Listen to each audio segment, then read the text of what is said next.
নমস্কার, the story teller চ্যানেলে আজকের গল্প বিভূতিভূষণ বন্দ্যোপাধ্যায় রচিত আমার ডাক্তারি। গল্প পাঠে আমি অনিন্দিতা। আমাকে দত্তমশাই ডেকে বললেন, ও ডাক্তারবাবু, জল খেয়ে নিন একটু। আমি বললাম, এখন থাক, এর পরে হবে। না না, সে কি হয়, আসুন, সামান্য কিছু। আমার এ সম্বন্ধে একটু বাঁধো বাঁধো ঠেকে। রোজ রোজ আমাকে বাইরের ঘর থেকে ডেকে এনে জল খাবার খাওয়ানো চাই। আমি ডাক্তারি করি পাড়াগাঁয়ে। নলিনী দত্তমশাইয়ের বাড়ির চণ্ডী মণ্ডপে থাকি। আমার কাছে ভাড়া তিনি নেন না, বলেন, না না, ব্রাহ্মণ দেবতা, আপনি আমার বাড়িতে দয়া করে বাস করছেন, এতেই আমার ভিটে পবিত্র হয়ে যাচ্ছে। আবার ভাড়া নেব এই পাড়াগাঁয়ে আপনার কাছে? সে যাগে, ভাড়া না হয় না নিলেন, কিন্তু রোজ সকালবেলা ডেকে আমায় জল খাওয়ানো চাই। মুড়ি, গুড়, চিড়ে, নারকোল, যেদিন যা জোটে একটি পাথরের খোড়া ভর্তি করে দেবেন। অত খাওয়া আমার অভ্যেস নেই বললেও শুনবে না। আমার লজ্জা করে রোজ রোজ খেতে। ভাড়া নেবেন না, তার উপর রোজ জল খাবার, এও একরকম জুলুম ছাড়া আর কি। দত্তমশাইয়ের মেয়ে এসে বলল, ডাক্তারবাবু, আপনি না খেলে বাবা কি কিছু খাবেন? দাঁত কোটো দেবেন না। কেন? ব্রাহ্মণ বাড়িতে অভুক্ত থাকলে বাবা খাবেন না বটে? আচ্ছা চলো। সেদিন গিয়ে দেখি চাল ভাজা, ছোলা ভাজা আর ঝুনো নারকোল কোড়া, পৃথক বাটিতে খেজুর গুড়। চায়ের ব্যবস্থা এদের বাড়িতে নেই। সেকেলে গৃহস্থ, চা খাওয়ার রেওয়াজ গোড়া থেকেই গড়ে ওঠেনি। আমি পাশ করা ডাক্তার নই। বাড়িতে বই দেখে হোমিওপ্যাথিক শিখে আগে গ্রামেই ডাক্তারি করতাম, কিন্তু গ্রামের লোক পয়সা দিতে চায় না, ধার বাকি ফেলে আর শোধ করে না। তাই দেখে শুনে রঘুনাথপুরে এসে বসেছি আজ প্রায় ৩-৪ মাস। আমাদের গ্রাম থেকে অনেক দূরে, ৮-৯ ক্রোশ। রেল নেই, হাঁটা পথে আসতে হয়। এই গ্রামে প্রথমে এসে এক চাষি কৈবর্ত গৃহস্থ বাড়িতে দিন ১৫ ছিলাম। হঠাৎ একদিন সকালে নলিনী দত্তমশাই গিয়ে আমায় বললেন, প্রাতঃপ্রণাম হই ডাক্তারবাবু, আপনার নিবাস কোথায়? আসুন, বসুন। আপনার এই গ্রামে বাড়ি? আমার বাড়ির মালিক আমার সঙ্গে পরিচয় করিয়ে দিয়ে বলল, উনি এ গায়ের একজন কর্তা ব্যক্তি লোক, ওর নাম নলিনী দত্ত। দত্তমশাই তাড়াতাড়ি বলে উঠলেন, না না, কর্তা না হাতি, ওসব কিচ্ছু না। তা গিয়ে আপনার কাছে এসেছিলাম একটা অনুরোধ করতে। কি বলুন? আমার বাড়িতে দয়া করে আপনাকে থাকতে হবে। আমার বাইরের ঘর আছে, কোনো অসুবিধে হবে না। ভাড়া কিরকম দিতে হবে? আপনার নিজের বাড়ি, ভাড়া দেবেন কাকে? চলুন দেখি জিনিসপত্র নিয়ে। ভারী অদ্ভুত লোক তো, কিছুতে ছাড়লেন না। লোক পাঠিয়ে জিনিসপত্র নিয়ে গেলেন। গত মাঘ মাসের কথা, সেই পর্যন্ত এখানেই আছি। আজ নলিনী দত্ত বাইরে এসে বললেন, এখন কোথাও যাবেন? না। রোগী কিরকম হচ্ছে? মন্দ না। রোজ কিরকম হয়? তার কিছু ঠিক নেই।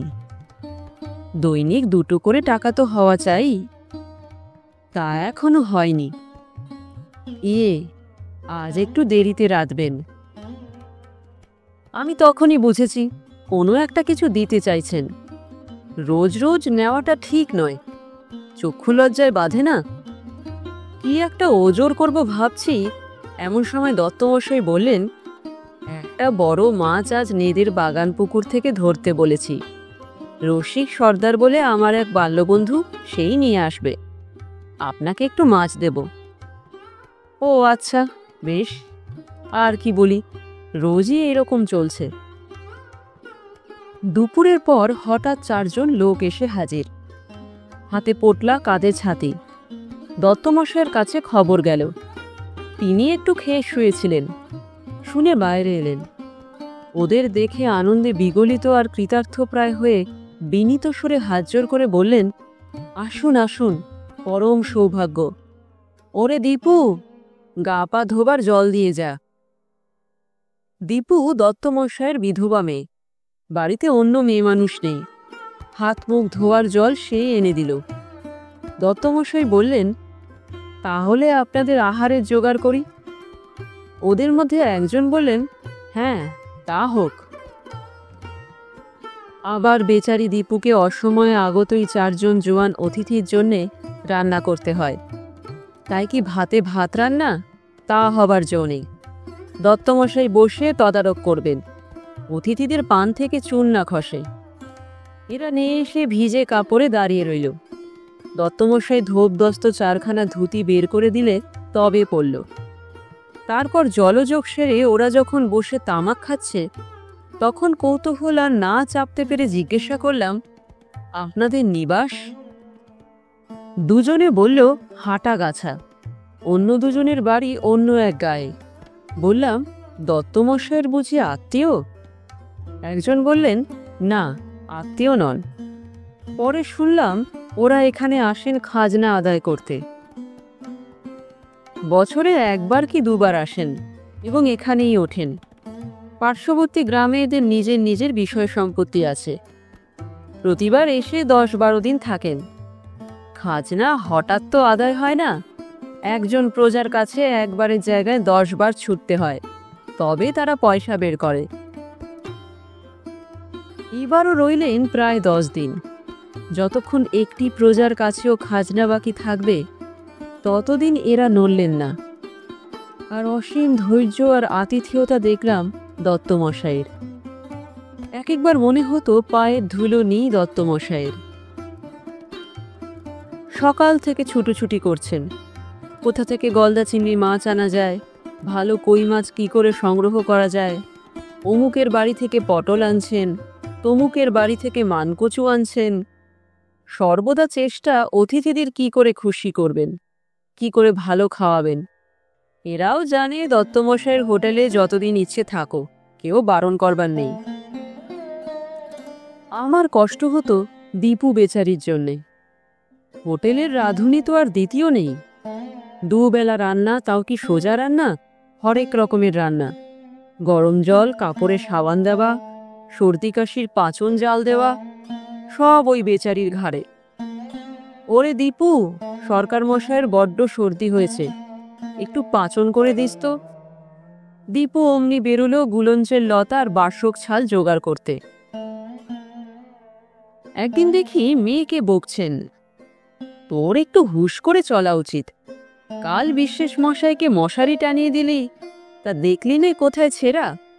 তিনি সারা রাত ঘুমোতে পারেননি মশার উপদ্রবে। কেন, দেখে তখনই একটু সেলাই করে দিলেই মিটে যায়। তোর হুশ বড় কম। মনে মনে ভাবলাম, ওর হুশ যদি কম হতো, তবে আপনার এ অবারিত দ্বার হোটেল কোন কালে দরজা বন্ধ করে লালবাতি জ্বলত। কি রত্ন পেয়েছেন ঘরে, তা ভালো করে চোখ চেয়ে দেখুন। একদিন দেখি বাড়ির সামনের জঙ্গলের মধ্যে দীপু কি করছে।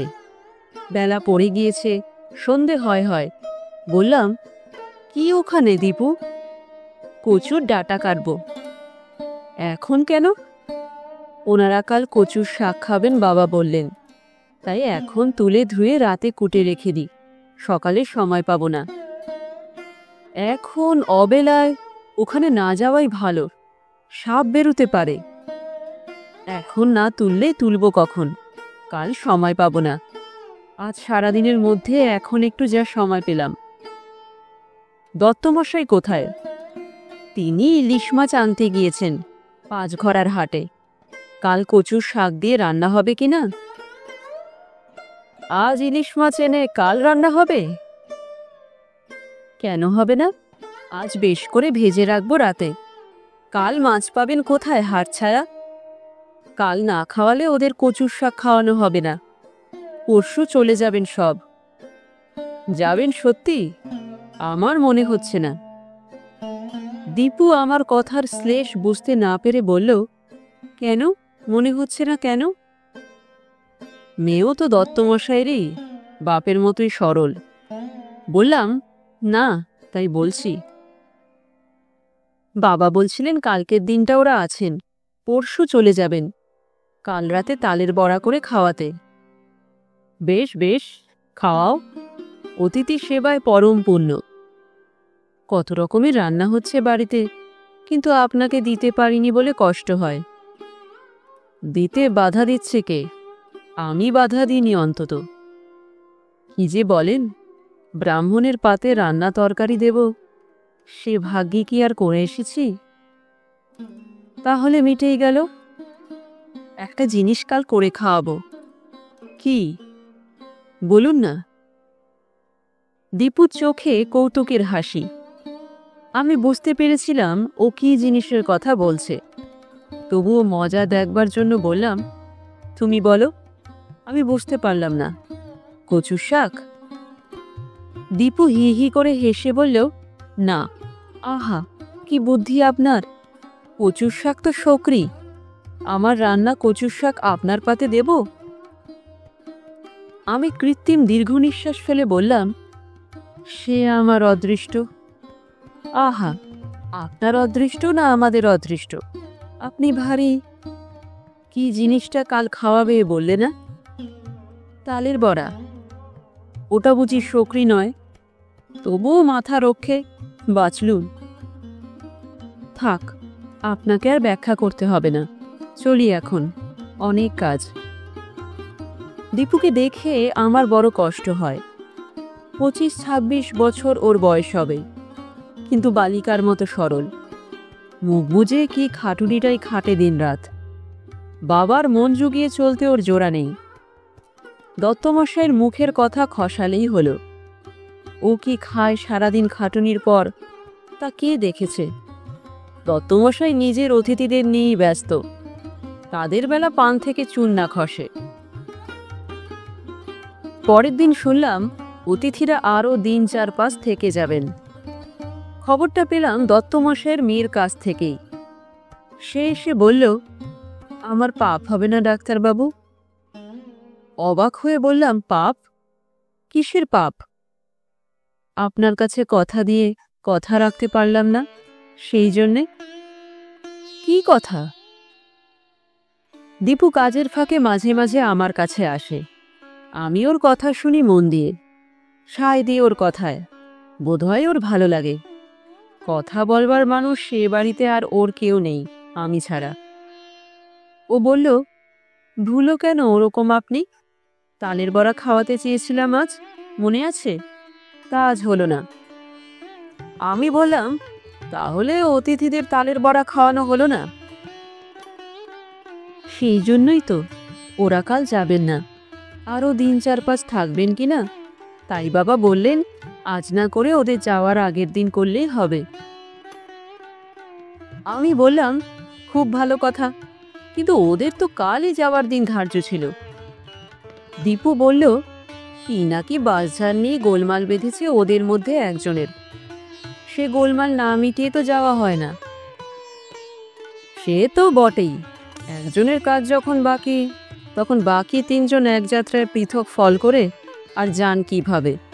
যাওয়া উচিত নয়। সে আবার কি? ওই একটা কথার কথা ধরো। ভারী মজার কথা বলেন আপনি, কিন্তু হাসি পায় এমন।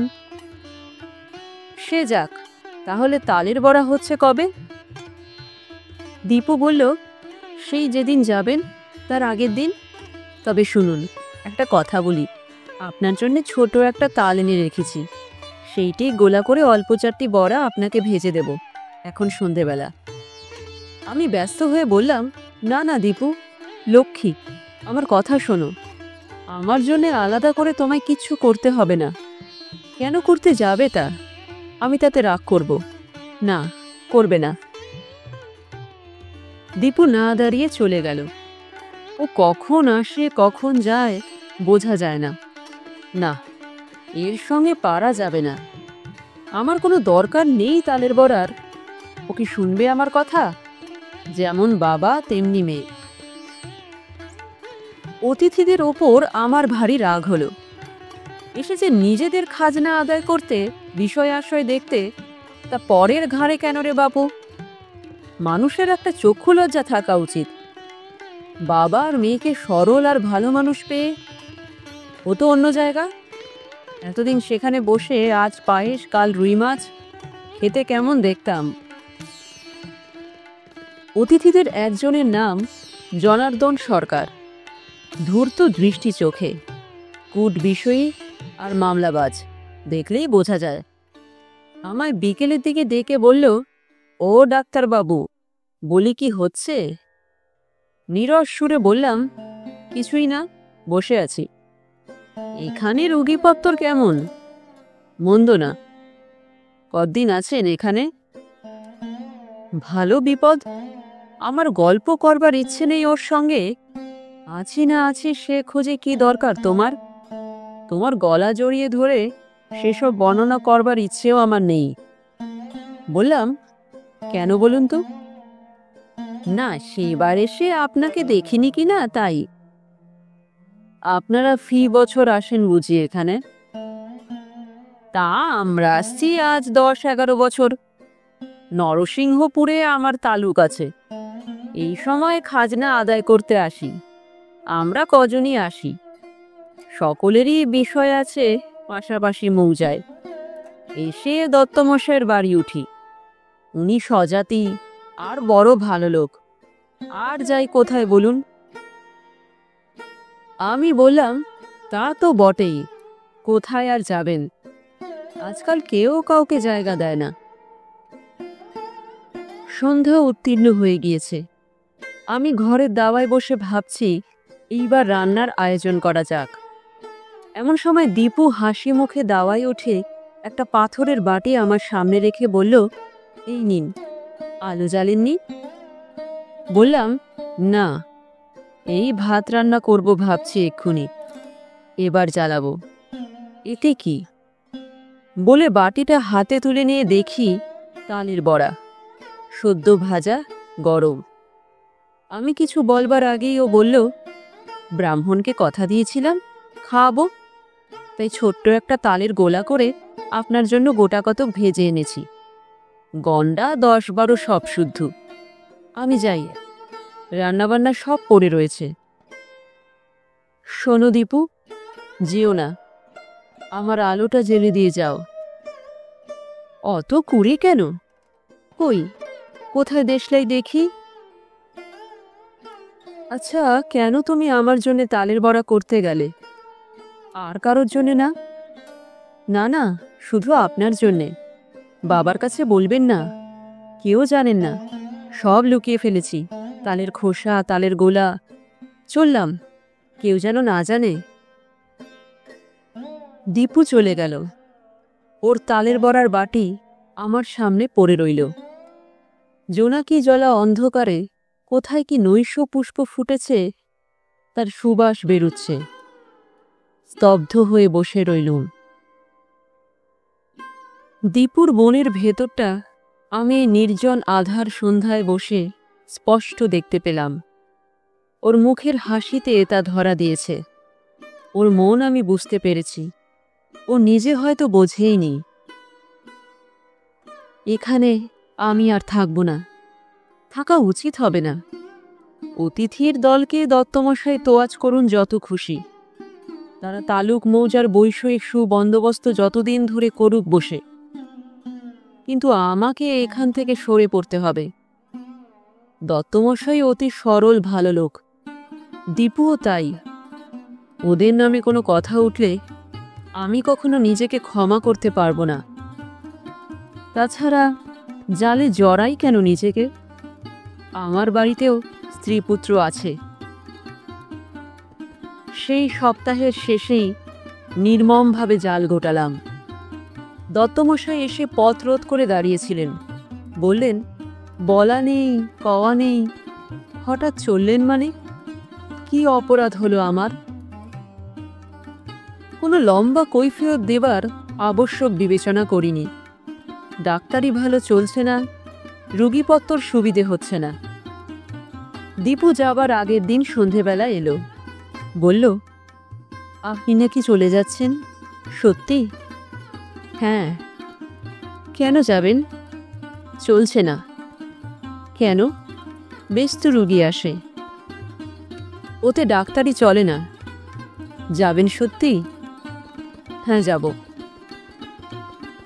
দীপু কেঁদে ফেলল। চোখের জলে ভিজে আমার পায়ের ধুলো নিয়ে চলে গেল। আমি চলে যাওয়ার সময় দত্তমশায়ের ডাকাডাকি সত্ত্বেও সে আমার সঙ্গে দেখা করেনি। 7 মাস পরে দত্তমশায়ের এক চিঠি পেলাম। দীপুর খুব অসুখ, আমি যেন একবার দেখতে যাই। ইতিমধ্যে আমাদের গ্রামেই ডাক্তারখানা খুলে বসেছি। 2-1 দিন যেতে দেরি হলো। গিয়ে দেখি দীপু বিছানার সঙ্গে মিশে গিয়েছে। আগেরকার স্বাস্থ্যবতী সুন্দরী দীপুকে আর চেনা যায় না। আমায় দেখে দীপুর রোগশীর্ণ মুখ উজ্জ্বল হয়ে উঠল। বিছানার পাশে ওর হাত দুটি ধরে বললাম, কি হয়েছে দীপু? দেখি হাত। ও বলল, কিছু হয়নি। তবে এমন চেহারা হয়েছে কি করে? দাঁড়াও দেখি। দত্তমশাই বোধহয় অতিথিদের জন্য চা ও খাবারের জোগাড় করতে বাইরে গেলেন। আমি ওর হাত দেখলাম। জ্বর রয়েছে নাড়িতে। পুরনো ম্যালেরিয়া জ্বর, ভালো চিকিৎসা হয়নি। সংসারের খাটুনি একদিনের জন্যে কামাই যায়নি। অতিথি তো লেগেই আছে। অনুমানে বুঝলাম সব। শরীর ওর একেবারে ভেঙে গিয়েছে। দীপু আমার দিকে তাকিয়ে বলল, কিরকম দেখলেন? ভালো, সেরে যাবে। গোটা কতক ইঞ্জেকশন নিয়মিত দিলেই হবে। শক্ত অসুখ কিছু না। একটা কথা বলবো? কি? আপনি এসে আমাদের বাড়িতে আবার থাকুন না কেন? আচ্ছা আচ্ছা, সেসব হবে। দাঁড়াও, একটা ইঞ্জেকশন দিতে হবে এক্ষুনি। দেবেন এখন? আপনি আসবেন বলুন, সত্যি বলুন। দীপুকে বাঁচাতে পারিনি। শেষ পর্যন্ত রানাঘাট মিশন হাসপাতালে আমি ও দত্তমশাই নিয়ে গেলাম ওকে। শেষ দিন আমার হাত ধরে বলেছিল, আমি সেরে উঠলে আমাদের বাড়ি এসে থাকবেন। সত্যি তো? অনেক রুগী হবে এবার। চূর্ণী নদীর ধারে ওর সৎকার করার পরে আমরা দুজনে ফিরে এলাম দেশে। দত্তমশাই আমার হাত ধরে কাঁদতে লাগলেন। বললেন, একলা থাকতে পারবো না ডাক্তারবাবু, আমার বাড়ি এসে আপনাকে থাকতে হবে। আমার আর কেউ নেই। দীপুকে কথা দিয়েছিলাম হাসপাতালে। দত্তমশাইয়ের বাড়ি এসে আবার ডাক্তারখানা খুলেছি। দীপুর মুখের কথা সত্যি হয়েছে বটে। আজকাল রুগীর খুব ভিড়।